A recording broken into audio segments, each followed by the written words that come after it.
crisis in Gaza. I'm joined by Nabil Ali, Chief Operations Officer with International Development and Relief Foundation. Nabil, it's good to see you again. Thanks for taking the time. Thank you, Lindsay. Appreciate it. So I guess first off, can you speak to the needs in the hospitals in Gaza right now? Like, what are you seeing on the ground, or what's your team seeing, I guess, on the ground? Honestly, Lindsay, the needs in the hospitals are truly catastrophic, right? We went from a time and place in Gaza prior to the war where hospitals were already overstretched, right? They didn't have the comprehensive ICU units or oxygen plants or even medical supplies on a regular basis to support the people in the Gaza Strip.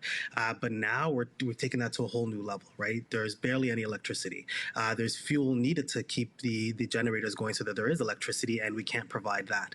We built an oxygen plant, and now that's been damaged. So the needs are honestly insane. Overall, doctors are using antiseptics. They don't have antiseptics, so they're using things like household vinegar instead of alcohol. There's babies that are in incubators that don't have oxygen. So the overall needs from a hospital perspective it's a true nightmare. And we've gotten to a stage right now where there's also ongoing bombings happening at these hospitals, and innocent lives are not being preserved, and doctors can't do the job that they need to do. And it really is a nightmare. And our thoughts are with everyone who's there.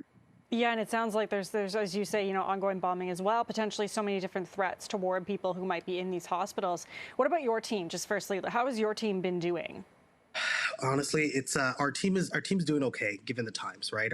We're proud of our team. We're happy to see that our team continues to provide services, but we're extremely worried. Day in and day out, these are our team. These are our people that are on the ground, and you send them a message, and you make a call and say when they don't answer, right? Or you get really scared and worried thoughts go through your brain, and you start to wonder what's going on. And it shouldn't be like that. It shouldn't be like that where over 100 aid workers have lost their lives because of this crisis. And our team they're resilient, they're pushing through, they're providing the services that they can, and we're extremely proud of them, but we're even more worried. And I think that's the thing for us and other aid agencies across the board that are working in Gaza right now, where aid workers' lives aren't safe, and they're putting their lives at risk to make sure that people have what they need.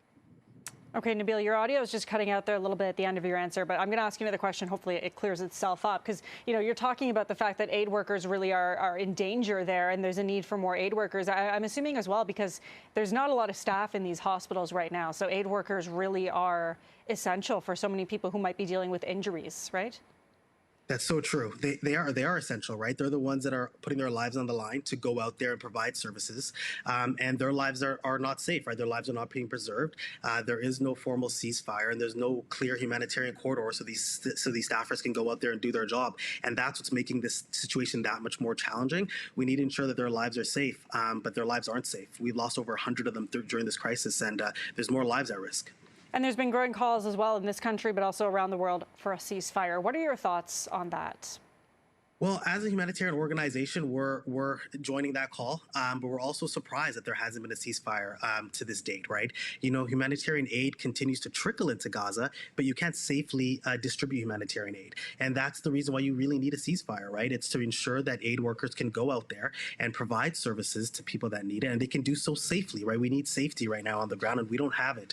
Right now, as an organization, we're providing things such as, food parcels and clean water and trying to get healthcare services what they need. However, we can't do so safely. So we need a ceasefire, and that's what's going to enable us to ensure that we actually provide services to those who need our work the most. And just lastly, Nabil, is there any way for people here at home who might be listening in to help those affected by the war over there, the donations or what have you? Of course. So we as an organization, we're collecting donations, and essentially it's a twofold approach, right?